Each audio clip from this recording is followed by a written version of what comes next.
G'day and welcome. It's good to have you here at this AES New South Wales Network event, where we're going to be talking about ethics pathways for evaluators. So good to be thinking about this, and we have 3 people who are going to be sharing with us about pathways, maybe some tips and tricks as well. Our first speaker is Kieran Gregory. Kieran is currently a principal advisor with the Office of the Public Service Commissioner. He's been leading the integrity and ethics function. The team's recent focus has been on developing and embedding a new code of ethics and conduct for New South Wales public sector employees, as well as strategies to build pro-integrity cultures in New South Wales. Kieran has previously worked in whistleblowing prevention in Queensland and New South Wales and is a sessional academic with QUT, Faculty of Business and Law. Our second speaker today is Kelly Jones. Kelly is a proud Gomeroi descendant through her maternal grandfather with family connections to Boomi in New South Wales. She was born and raised on Gadigal Country and now serves as the ethics coordinator at the Aboriginal Health and Medical Research Council. She is the ethics coordinator and has held that position for 5 years. Kelly has shared her knowledge and experience at a number of national forums these last few years, including the Lowitja Institute International Conference, the AH&MRC Ethics Forum, as well as the Policy Health Summit and the Reconciliation Australia Conference.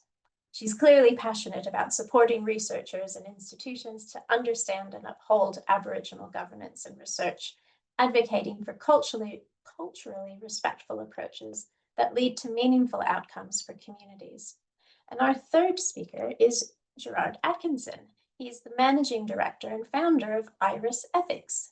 This is Australia's first human research ethics committee dedicated to serving the evaluation, social research, and market research sectors. He began his career in market research and evaluation in 2001 and started IRIS Ethics after being an executive in the ARTD consultants and Australian government agencies. At ARTD, he led internal training on ethics and HREC processes, as well as delivering low-risk reviews of projects for the firm. So before I hand the conversation to the team, I'm going to take a moment to acknowledge that we are all coming together on various Aboriginal lands and pay respect to the elders of those nations, acknowledging the wealth of knowledge and sharing of knowledge that has come before, and the privilege that we have to come together and continue to share knowledge and learning. It's a privilege. I'm so glad to have you all here, and I'm going to stop talking now, and we're going to hear from our excellent panelists. Kieran? Wonderful. Take it away. Great, thank you so much, Emily. And I'd also like to acknowledge that I'm joining this meeting from Gadigal Country today. Now, I had a deck, but it's currently corrupted and not able to be opened. So you'll just need to listen to the dulcet tones of my voice for the next 10 minutes or so. I promise there'll be sufficient particulars in here in relation to this topic.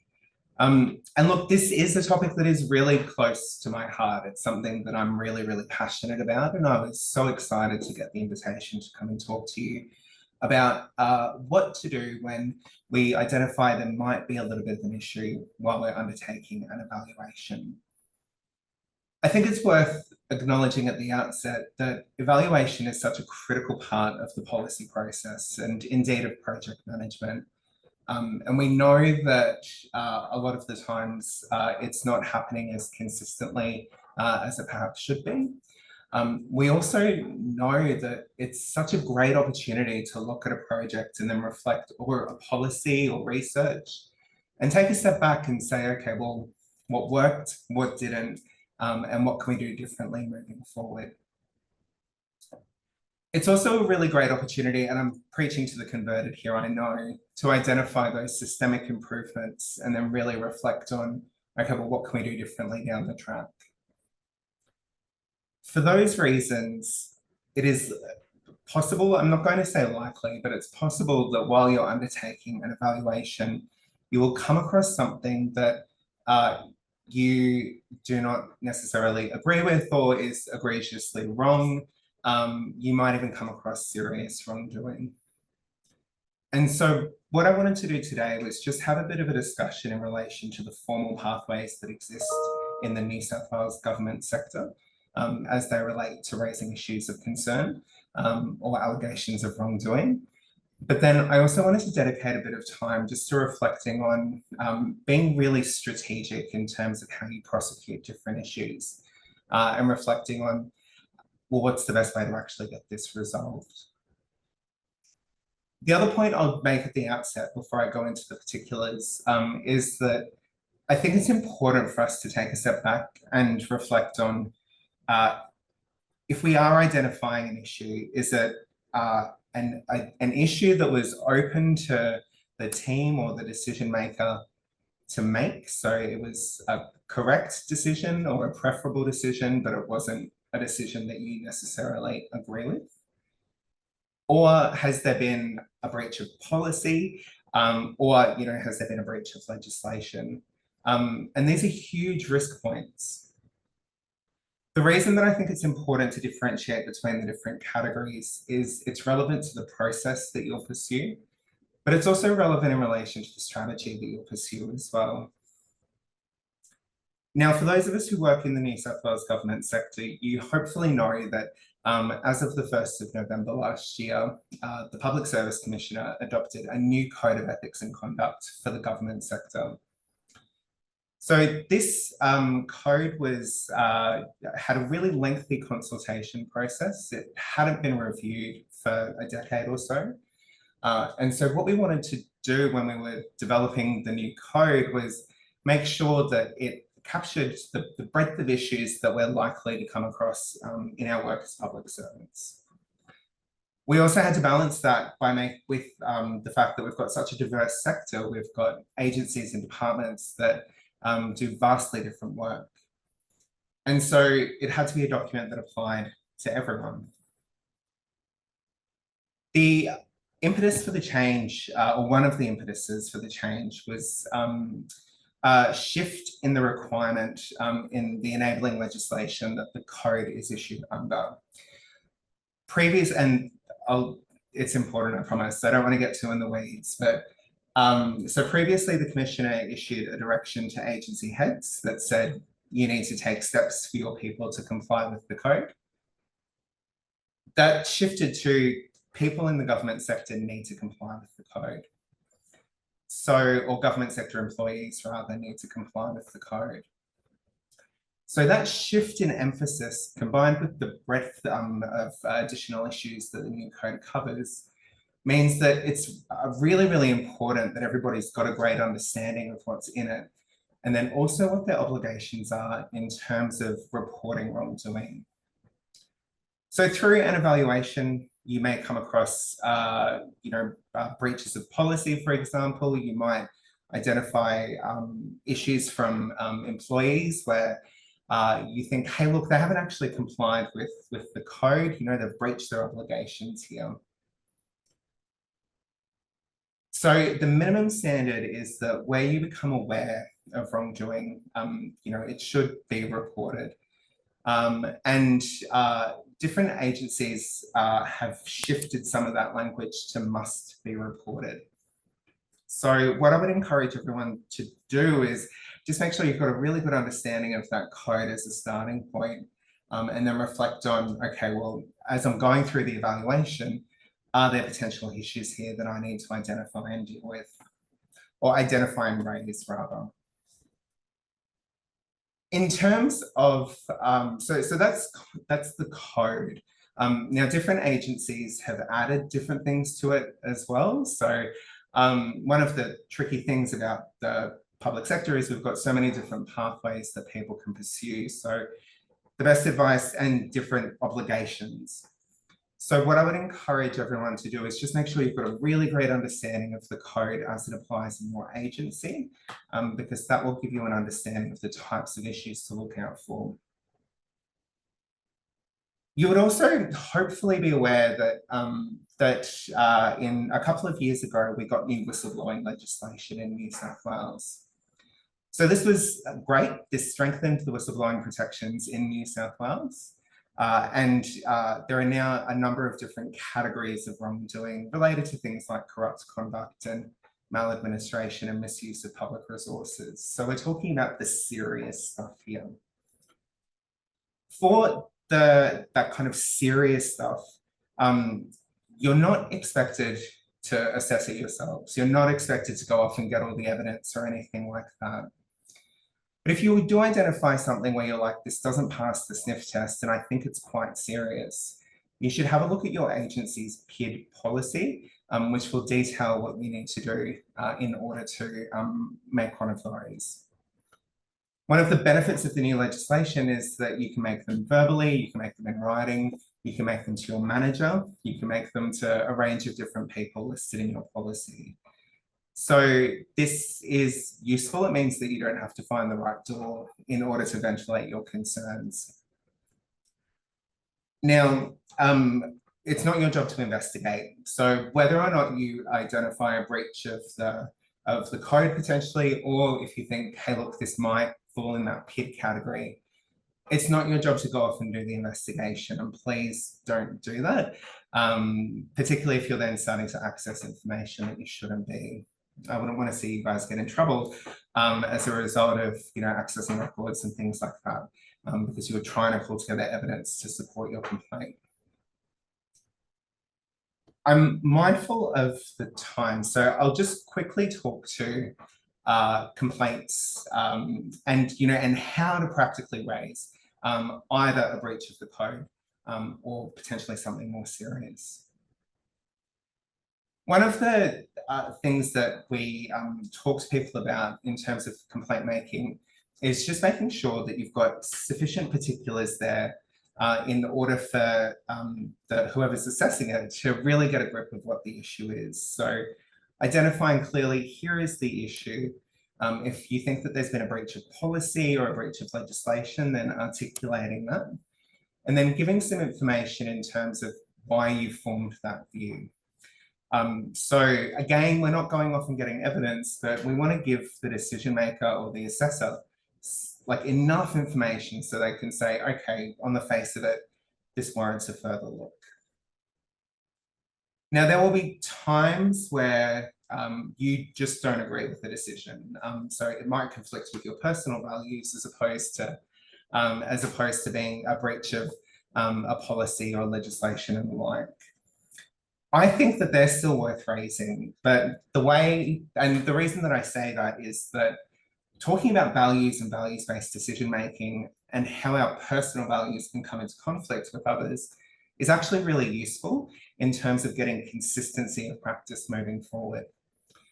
And it's also a great opportunity for whoever's made the decision or has, done something that you don't agree with to reflect and say, am I going to back myself and say, yes, I think that, that was right, or they might say, actually, no, now that you've raised it, I could have done that differently. But here are the pressures that led to me doing that.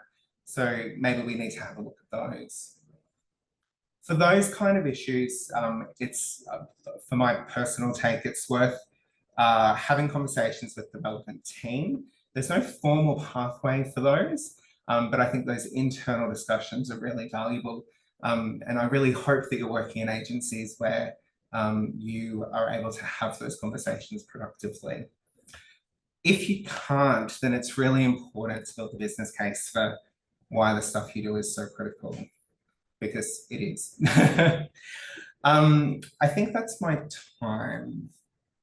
Yeah, thank you, Kieran. Those are great tips and traps and things to be thinking about as we now we'll turn to, whoops, I've lost you. Where'd you go? We'll now hear from Kelly. Kelly, would you please? Sure. Thank you so much, Emily. And thank you again for inviting me to speak about something that I feel very passionate about. And this is coming from a secretariat side of things as well. So My name is Kelly. I'm a Gomeroi descendant, and yes, I am working as the Secretariat and Ethics Coordinator here at the AH&MRC. So I've just got a presentation on basically a little bit about our committee for those who don't know about it, and essentially the pathways we use in order to review our applications. And I'll also discuss about the quality improvement projects as well, and how we determine whether or not when it needs to come to us and how we sort of review that. So I'll just share the screen with you now and get that underway. Okay. Can everybody see this?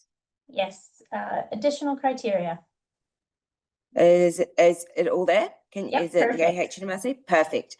Okay, so first of all, what I really always like to do is just provide just a little bit of insight. And I've got a small video which has my incredible elders who established our committee in 1996, and also our co-chairs who just speak a little bit about what we do and why, and just a brief history. So I'll just play that for you all now.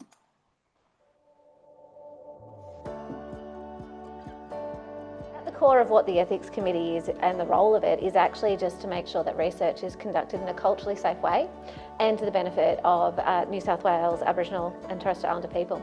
I think it's really to try and have a central place for which researchers had to put an application in where it can be reviewed against a particular standard and seen as appropriate or not appropriate for our community. The AH&MRC established the HREC, was it 26 years ago? 1996. Because the local ACHSs in New South Wales were conducting the research reviews themselves. The elders decided we need to step in, we need an HREC. The elders really built the Ethics Committee, and the legacy that we have today is amazing because of them. We could not do the work that we do without having the elders come through and break down a lot of the barriers. When we first started, we come on the committee because we was board members of the AH&MRC at the time. We had a broad range of grassroots representation on the ethics, and we still sit there today. When we was able to turn things around with the research that was done in the far west, it just wasn't appropriate research that was conducted, now it went. It had an impact, not only that we were the First Nations people here, but also too, it had an impact on our dreaming. That went on for some time, that research, before we was able to get it squashed. And I think that was a good outcome for us, so having something turn around that would have been very detrimental to our culture and to our people.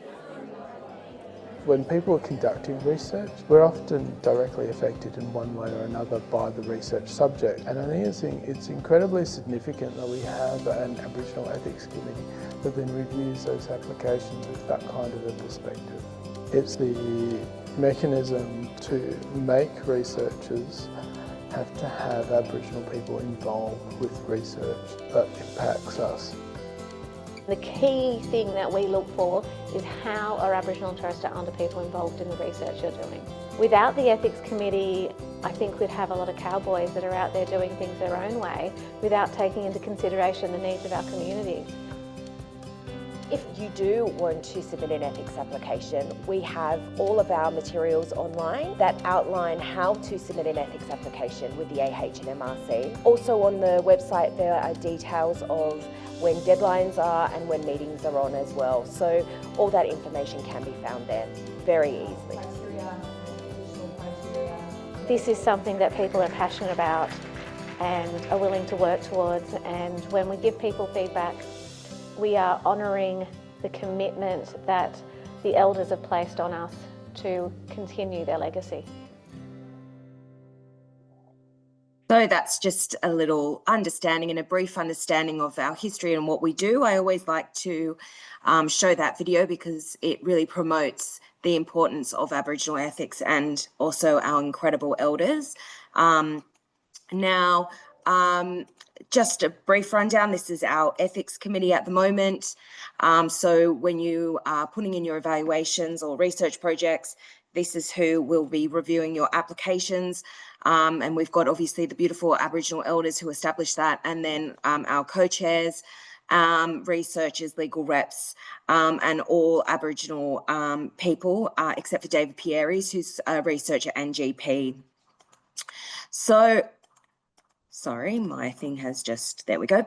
So they've spoken about the history, you know, just, you already know, it was established in 1996.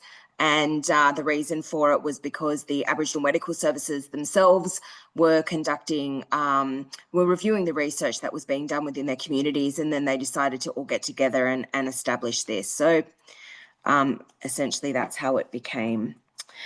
So in terms of when we look at an evaluation or a research project, we need to make sure, and this is also on our website for you guys to have a look at in terms of pathways, when the experience of Aboriginal people is the explicit focus of all or part of the research, when data collection is directed at Aboriginal people, when Aboriginal people are to be examined in the results, when the information has an impact on Aboriginal communities, when Aboriginal health funds are a source of funding.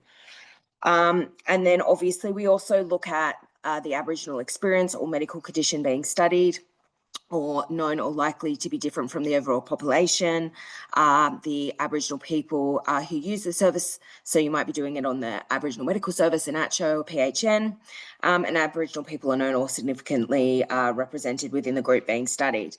Now, in terms of doing quality improvement projects in evaluations, I know that there's a lot of that. We determine whether or not a quality improvement project needs to come to us is if it is going to be reported on in a public domain. So if it's only going to be internal, then that's fine. But in terms of the processes and pathways, that's what we look for. So always follow our criteria. It's on our website. And yeah. And then our application processes and assessment. So basically we assess just like most HRECs as well. But the only difference is that we need to have Aboriginal governance on our applications, such as support letters or an Aboriginal reference group. We do have flowcharts on our website as well and all the resources there. And that essentially is a main component in comparison to the other HRECs in terms of when you're submitting evaluations, etc. And then obviously if you're doing a national project, you'll need to go to the other Aboriginal HRECs within within Australia. Currently, we also know that Lowitja is looking at a national Aboriginal HREC as well. So in terms of pathways as well, that is what we expect from. And then obviously, like most, we do the national statement. So when we're reviewing as well, our pathways of merit, integrity, justice, beneficients, respect and vulnerable participants. And then we obviously has been recently updated the ethical conduct in research as well. Oh, sorry, that was a bit fast. So that's spirit and integrity, cultural continuity, equity, reciprocity, respect and responsibility that we also look for. And these are all on our website as well. And then we have our resources such as the AH&MRC guidelines. And these are our key principles that we also must go by in terms of reviewing our application. So we want to make sure that there's net benefits for the Aboriginal people and communities within the evaluation and research, Aboriginal community control of the research, that you've embedded the cultural sensitivity, that there's reimbursement of costs for their time, and obviously enhancing Aboriginal skills and knowledge if there's any, if you're able to within that evaluation at all. But in terms of that, that's it from me. I'm happy at the end to speak to you guys with any questions. But as I said, all of our resources are on our website there for you all in terms of, yeah, and yeah, that's it from me. That was quite fast. It was. Thank you, Kelly. Pleasure. Now we're going to bring Gerard up to share about Iris ethics. G'day everyone, and before I put up my own slide deck, I'd firstly like to acknowledge that I'm coming to you from beautiful Gadigal Country down in southwest Victoria, and pay my respect to Aboriginal elders past, present and emerging, and extend that to all Aboriginal, Torres Strait Islander, Pacifica, Maori and First Nations people joining us today.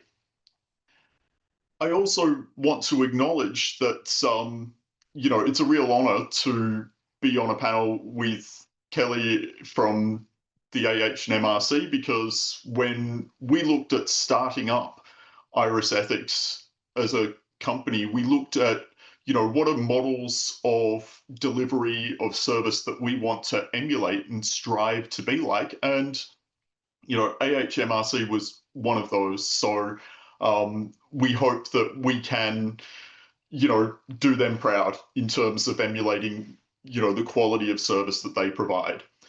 So I'll bring up my little slide deck for you all, because anybody who knows me is probably familiar with the fact that I'm a former consultant, and I would not be a good consultant without a slide deck. So you get a slide deck.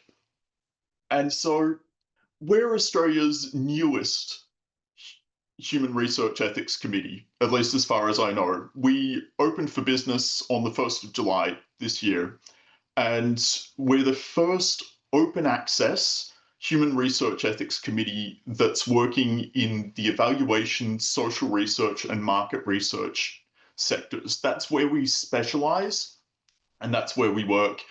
And our goal is to provide ethical oversight and advice quickly and at a very high quality. And we do that through having committee expertise that includes people who work within the evaluation, social research, market research sectors.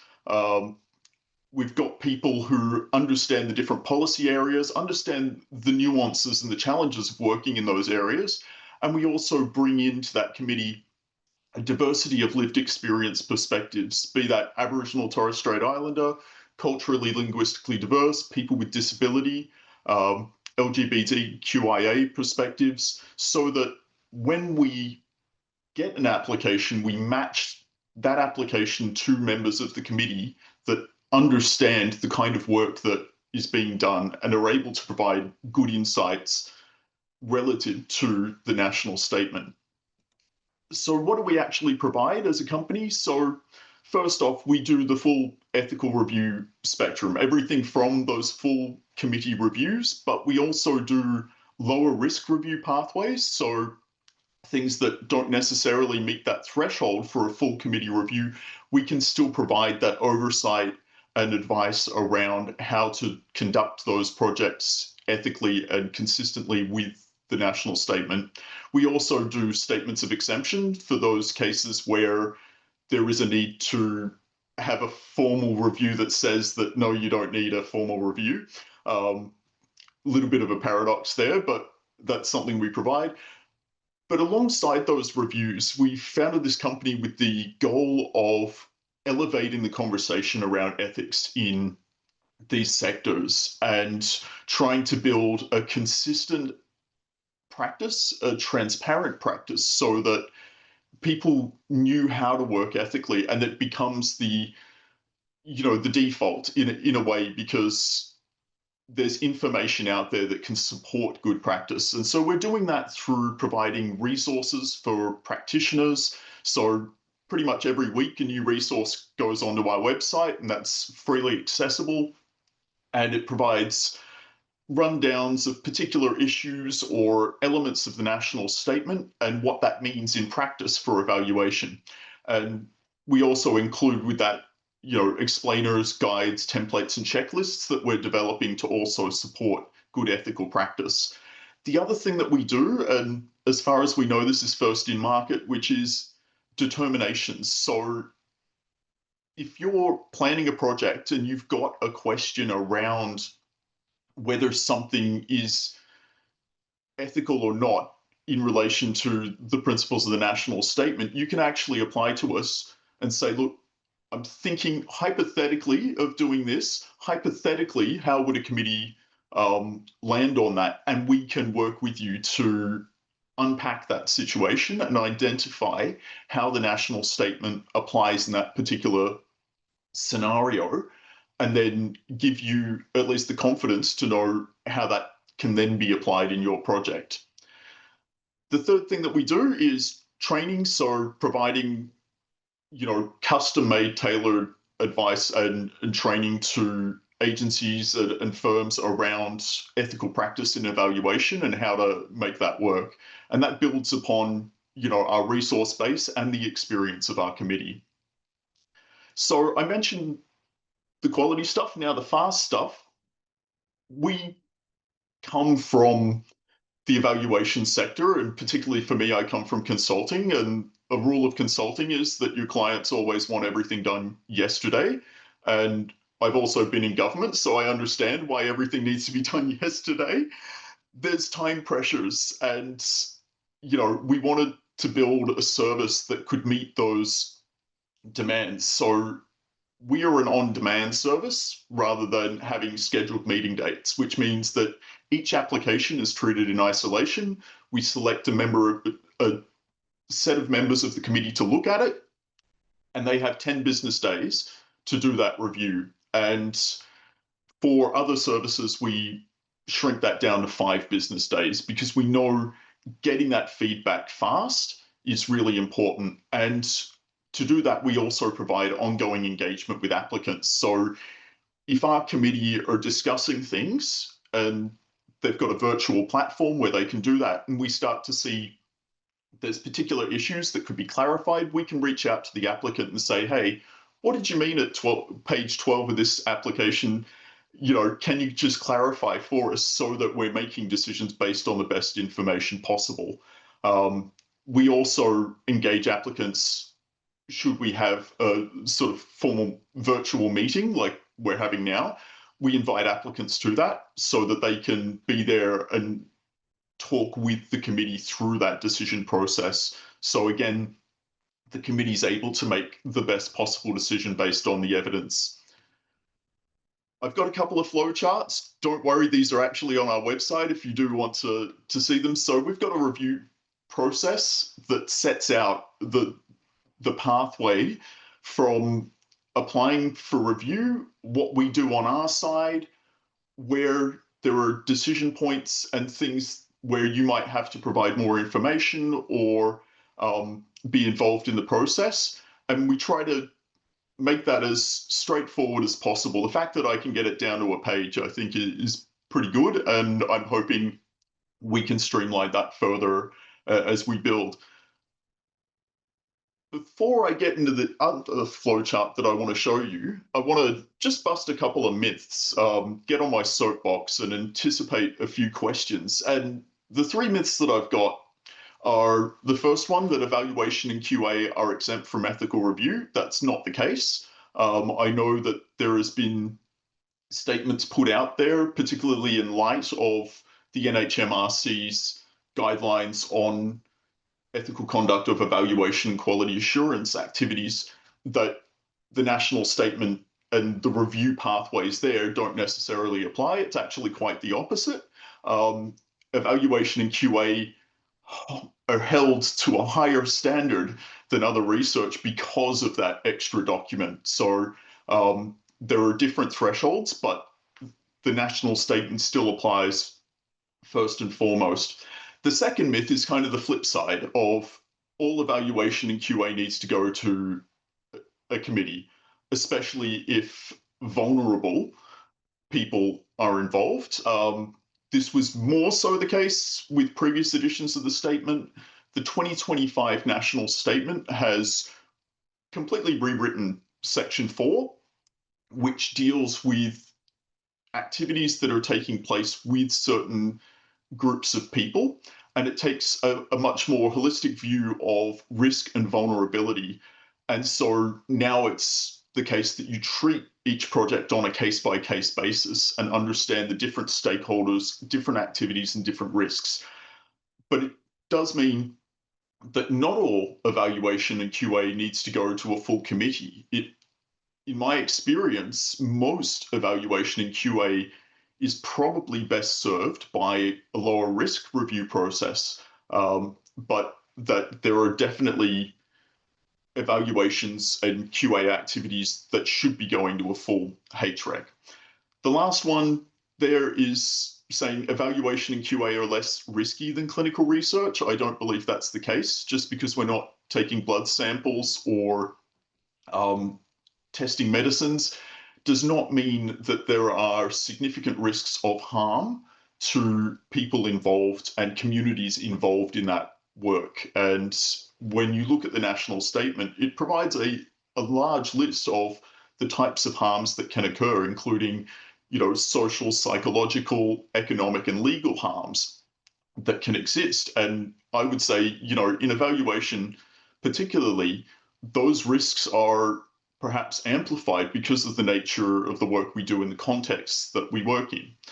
So with all that myth busting there, just want to quickly flick to the National Statement Navigator that we've developed. And this is a flowchart that's on our website, and it's a really good way to look at your projects and say, okay, how do I identify which ethical pathway is most appropriate in my circumstances? And you can see at the start there, the first question is about harm. Is there a non-negligible risk of harm? If yes, straight to full HREC. If not, then we go through the flowchart, and you can see there is this breakout for quality assurance and evaluation as well. And it builds in the criteria from the national statement and the advice on evaluation and quality assurance.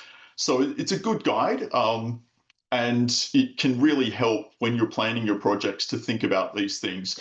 Of course, it's not universal, and as we say, if there are questions, you can come to us. We want to be there as a service for the evaluation, market research, and social research communities. So with that, I'll finish the slides. We're actually at a couple of conferences coming up, including the Australian Evaluation Society Conference. So if you do have questions that don't get answered today, or you just want to have a chat to us about your projects, we'll be there in person at these conferences. Thank you so much. Thank you, Gerard. Thank you to everyone. I'm going to bring our speakers back to the foreground here. Scary thing being in the foreground. How do I bring you back here? There we are. Here we go. Welcome back, everyone, and thank you, everyone. Please do join me. I saw some hands going up with the applause. Please do join me in thanking our panelists. What an excellent a breadth of perspective and experience and opportunity and thinking spaces. It's fabulous. I'm so glad to have you here. We've had a couple questions come in the chat, which about the Aboriginal Health Ethics Committee. And Kelly, you've been fabulous putting in some responses, but for those who haven't seen the chat, there's been a question about data sovereignty principles, so please go and scan that. And Kelly, I might ask, and well, to the panel, positions about data security, data sovereignty. There's something we need to be thinking about. Any tips and tricks from our experts on the screen in that matter?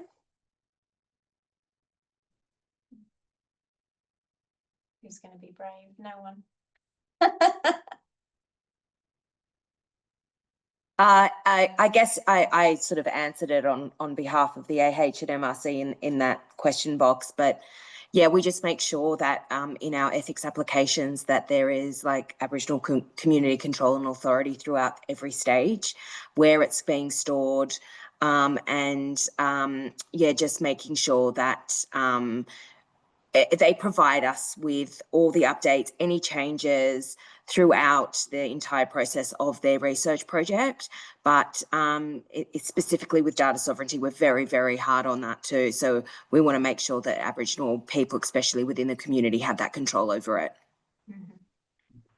What sort of evidence would come into play for that sort of thing, Kelly? What do you look for? We look for where it's stored. We look for how long for, what's going to happen with the results, like with the data that they've collected, how long are you storing it for? We need, you know, the evidence. That's essentially what we ask them in terms of that. And every year they have to, in their annual report, provide us with more information on that data sovereignty and data storage. We've had one come in which sort of sits in line with that. What's an example of a community retaining ownership? That could be our Aboriginal medical services. So let's just say it was a health research project in Moree to do with cancer. The Aboriginal medical service would want to hold that data sovereignty and hold that data for themselves, you know, and make sure that it's culturally safe, that the data being collected is culturally safe, and making sure that if anyone does, you know, want that data, how will they be reporting on that? So, and that's essentially where we come in. We want to make sure that anything that's being reported in a public domain is done in a culturally safe way. So that's sort of what we mean by community retaining ownership of data. Gerard, I saw you come off mute. Did you have something to add? Yeah, I just wanted to sort of add, as from our perspective, you know, we would say that when it comes to data security, your practice is not in isolation of other guidelines. And so things like the Australian privacy principles are just as applicable in these scenarios.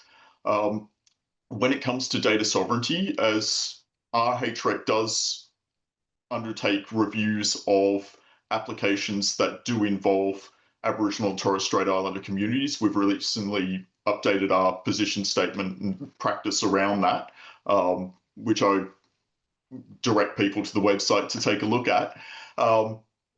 But, you know, what we are looking for, and from the committee's perspective, is evidence of that ownership of data by the community, and respect for the fact that the community has volunteered that information as something given to the researchers, the evaluators, but it is still owned by that community and has to be respected as such.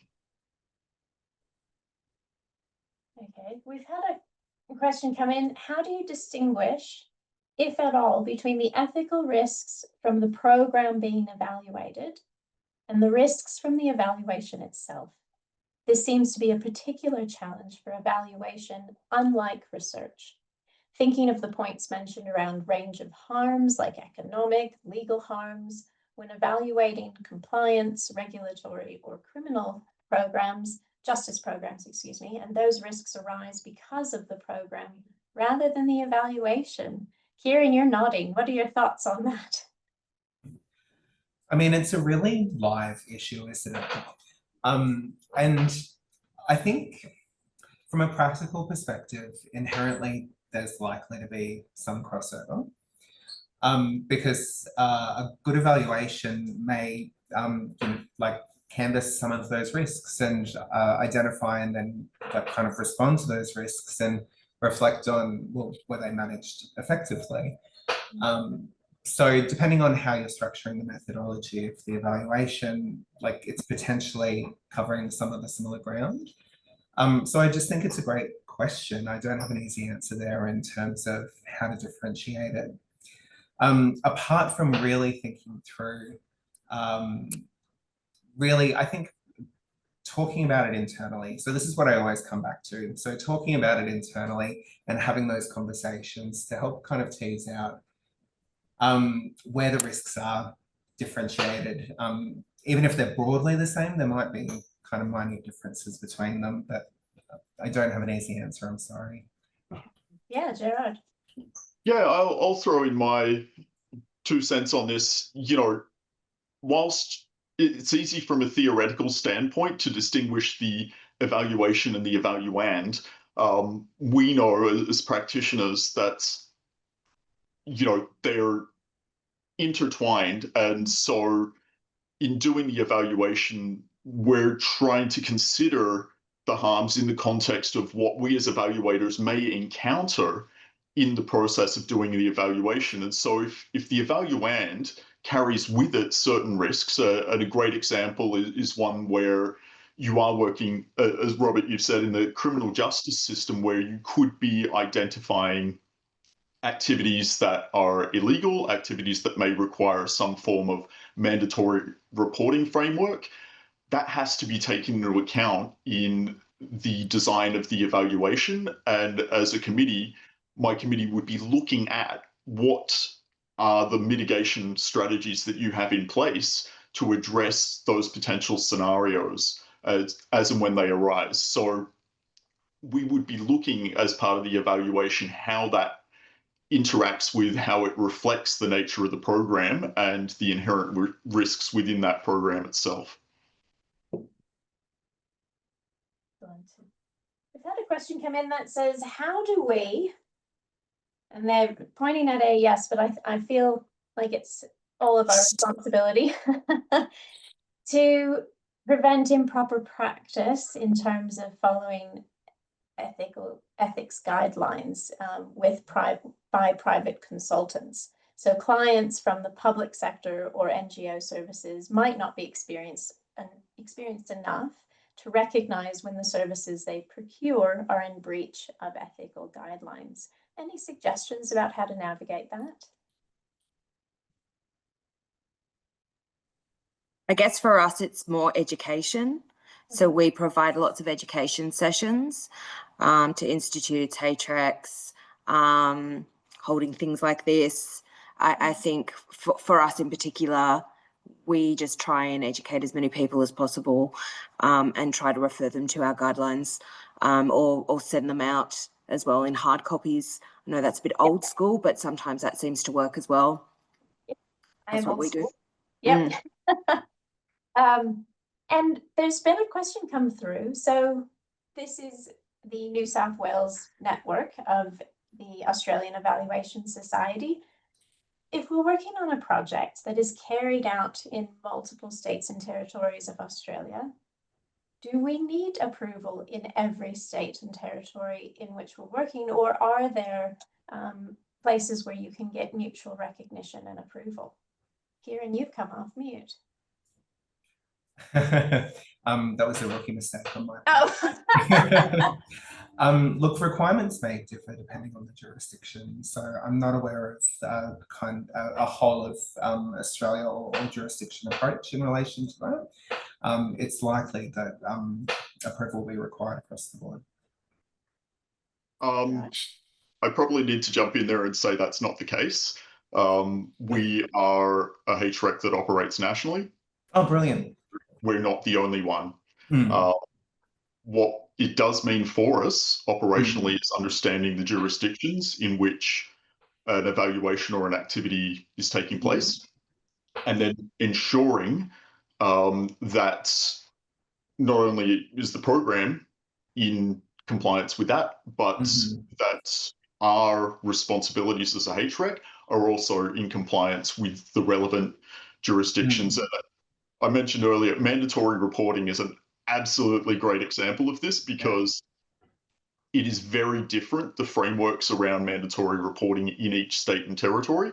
And so as a committee, we have to be across that. Now, I will say that an exception around this, and look, I could get into the weeds around AH&MRC's push for mutual recognition of approvals across committees. But there is a major exception, and that is around work with Aboriginal and Torres Strait Islander communities, where I think I should throw to Kelly there as the expert on that particular area. Yeah, thank you. Yes, so the answer is yes, you do need to go to each state. So you've got us, then you've got WAHEC in Western Australia, you've got AXA in South Australia, and then you've got Menzies, which is in the Northern Territory. VACCHO in Victoria is about to open up their own one. I think Quake is also in Queensland is looking, and then we've also in the process of Lowitja doing a national Aboriginal HTRAC as well. So yes, just because in terms of countries, everyone has different jurisdictions and laws, LORE. And so we want to make sure that in terms of being culturally appropriate, everyone within different regions obviously works in a different way. So yes, and we do understand that it is consuming and it can take a long time, but usually once you've gone through the process once, it's actually quite easy to go through the rest, because we ask similar questions. Yes, you might have to, you know, obviously provide different feedback, but the standard thing is still there. So yes, the answer is yes.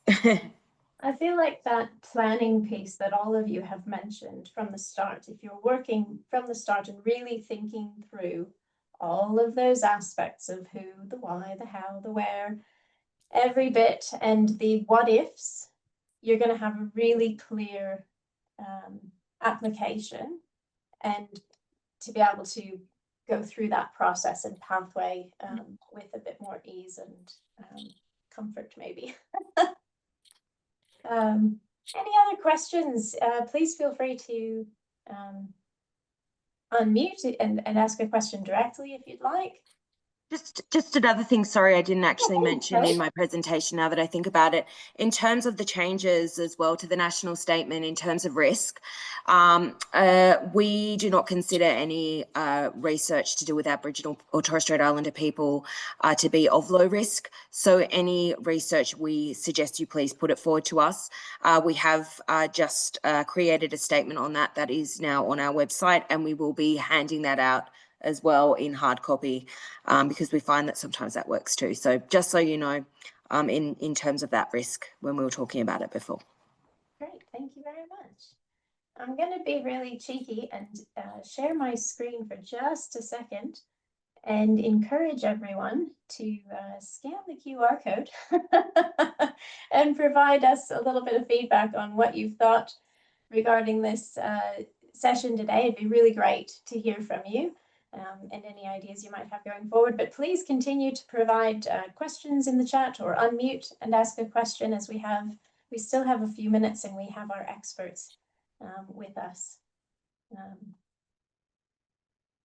It's really, I'm so excited that everyone came along. What a great crew and great speakers. Please join me once more in acknowledging our panelists. You've really made this a fabulous session. Thank you so much. I'm going to